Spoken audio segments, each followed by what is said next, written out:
A surpresa que Roger pode fazer diante do Grêmio. Quero te falar disso, do provável Inter, do provável Grêmio, de retorno importante. Logo após a nossa vinheta. Tudo sobre o Clube do Povo. E aí, Jairo, qual é a solução?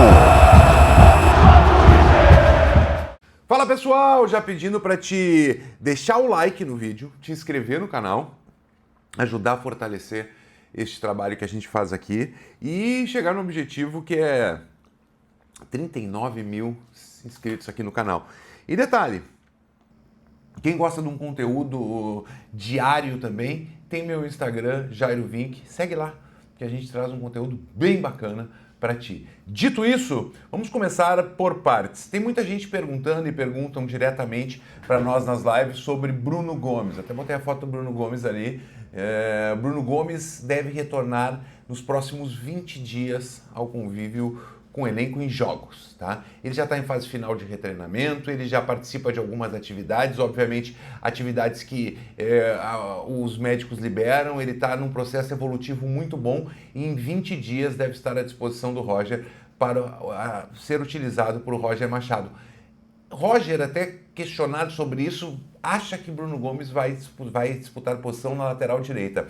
Até quando surgiu essa possibilidade quando surgiu ele utilizar o Bruno Gomes na lateral direita, o Bruno Gomes foi bem, o Bruno Gomes disse que gostaria de se manter ali. Então o Bruno Gomes será um jogador importante para o Inter, que vai disputar a posição com o Aguirre na lateral direita do Internacional. Estando em condições, obviamente a gente acha que Bruno Gomes será titular absoluto do Internacional. Bom, dito isso, vamos falar de surpresas. Qual a surpresa que Roger pode apresentar diante do Grêmio? Vou te falar da surpresa, vou te falar da tendência e vou te falar do provável Internacional.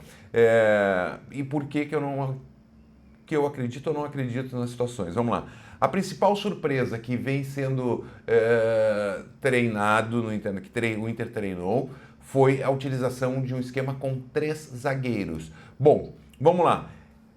Aí fica aquela dúvida, qual seria o time dos 3 zagueiros? Seria o Rocher, Rocher, os 3 zagueiros, Vitão, Juninho e Gabriel Mercado, é um time que está sendo especulado. Eu não acredito na utilização do Gabriel Mercado, acho que entraria o Victor Gabriel, até porque o Mercado volta de lesão e não sei se começaria um jogo, acho que aos poucos ele vai ganhando minutagem, isso é uma leitura minha. Aguirre, Thiago Maia, Alan Rodrigues e Bernabei, Alan Patrick, Carboneiro e Borré. Por que Borré? Borré deve ganhar a posição do Matias nesse clássico pela sua experiência, pela sua rodagem, um jogador mais cascudo e que ajuda também no meio-campo. Eu acredito que Borré comece o clássico Grenal. Bom, independente da formatação. Eu não acredito, pela leitura, pelo que a gente conhece do Roger, eu não vejo o Inter entrando com 3 zagueiros nesse clássico Grenal. Eu te explico por quê. O Roger teve 15 dias de férias, teve 15 dias na parada dos jogos aí das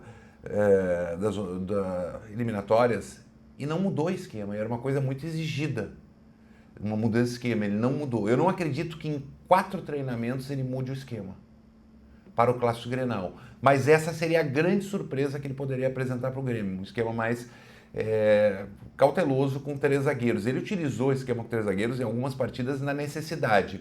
Eu acho mais provável que se ele for fazer alguma alteração, que ele entre com 3 volantes, botando o Bruno Henrique, alçando o Bruno Henrique ao time titular. Se ele for fazer uma surpresa, seria 3 volantes. Mas eu ainda acredito numa manutenção de esquema, jogando em casa, no Beira-Rio, precisando vencer, do 4-2-3-1. Com Rocher, Aguirre, Vitão, Juninho e Bernabei, Thiago Maia e Alan Rodrigues, Tabata, Alan Patrick e Carboneiro, e na frente o Borré. Jairo, por que o Tabata nesse time? Eu te explico. O Tabata, as melhores atuações do Alan Rodrigues foi com o Tabata. Parece que o Alan Rodrigues não encaixou o seu jogo junto com o Vitinho. Então o Tabata pode ser alçado à titularidade, até porque o Inter ganha mais força no meio-campo com o Tabata, que é um homem que pensa mais o jogo, conduz mais a bola, tem qualidade para isso. Eu acredito nesse time do Internacional diante do Grêmio para o próximo domingo. Bom, e aí eu te trouxe uma possibilidade de surpresa ou de duas surpresas, que seria o sistema com 3 zagueiros ou com 3 volantes, e o time do Inter, que eu acredito que é o 4-2-3-1, manutenção do esquema, que nem vem tanto tão certo, mas é o mais próximo de se aproximar, desculpa a redundância, do time que jogava bola, já que eles falam todas as coletivas, esse time já jogou mais.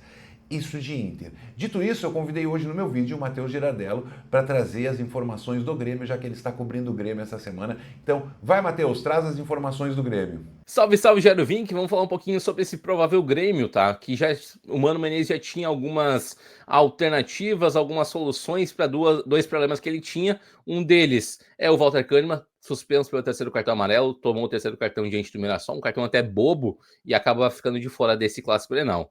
O outro problema que ele tem é em relação a Martin Bright White, acabou tendo uma ruptura do tendão, deve ficar de fora pelo restante da temporada, já fez cirurgia. No lugar do Bright White, entra o Carlos Vinícius. Se tinha dúvida em relação a ele também, tá? Por quê? Porque o Carlos Vinícius teve um problema no posterior da coxa direita, e isso fez ele ficar de fora do último confronto na Arena. Outra questão do departamento médico do Grêmio é em relação ao Marcos Rocha. O jogador teve uma pequena lesão na panturrilha, ficou de fora do último jogo, acabou entrando o João Pedro. Existia dúvida se o João Pedro não atuaria nessa lateral direita do Grêmio, mas aparentemente não. Marcos Rocha realmente, conforme o cronograma do Grêmio, que ele retornaria para treinar nessa quinta-feira, ele realmente retornou e deve ir a campo nesse domingo, tá? O provável Grêmio vem com Volpi, Marcos Rocha, Noriega e Wagner Leonardo, Marlon na lateral esquerda. Abrindo o meio de campo, Cuejar e Denilson sendo a grande novidade também, tá? No lugar do Dodi, acaba deixando a equipe e acaba entrando o Denilson pelo lado direito de marcação do Grêmio. Pelo lado esquerdo fica o Arthur. Acabou chegando, já estreou diante do Mirassol e vai para o Clássico Grenal. No lado direito de ataque do Grêmio, Kiki Oliveira ou Pavon. Se tinha uma dúvida em relação ao Alisson, eu acredito que ainda possa surgir essa dúvida de último momento. O Alisson vive um momento que não é tão legal assim, mas se a gente for comparar durante a temporada, tanto o Pavon quanto o Kiki Oliveira oscilaram muito mais do que o Alisson. Claro, tiveram mais oportunidades, mas ainda assim, a tendência é que se tenha dúvida até o último momento nesse lado. Do outro lado de ataque do Grêmio, lado esquerdo, terá o William, tá? Se tinha dúvida se ele poderia atuar já nos minutos iniciais, se ele teria condições de jogo logo no início, mas sim, deve começar, ele tem condições de jogo para 60 minutos e deve iniciar o Clássico Grenal. E lá na frente, como eu já falei para vocês, Carlos Vinícius, esse é o provável time do Mano Menezes. Tá aí, o Matheus Girardello trazendo um provável Grêmio com estreias, mas com jogadores que não jogam há bastante tempo. O William não joga desde abril. Seria uma estreia e ele já disse que não está 100%. Vamos ver como vem os dois. Dito isso, valeu, muito obrigado. Compartilha esse vídeo, dá o like, te inscreve no canal. Tamo junto, grande abraço! E eu voltei rapidinho para dizer, fica aí para ver o vídeo do Matheus Girardello no canal dele. Abraço! Tudo sobre o Clube do Povo. E aí, Jairo, qual é a solução?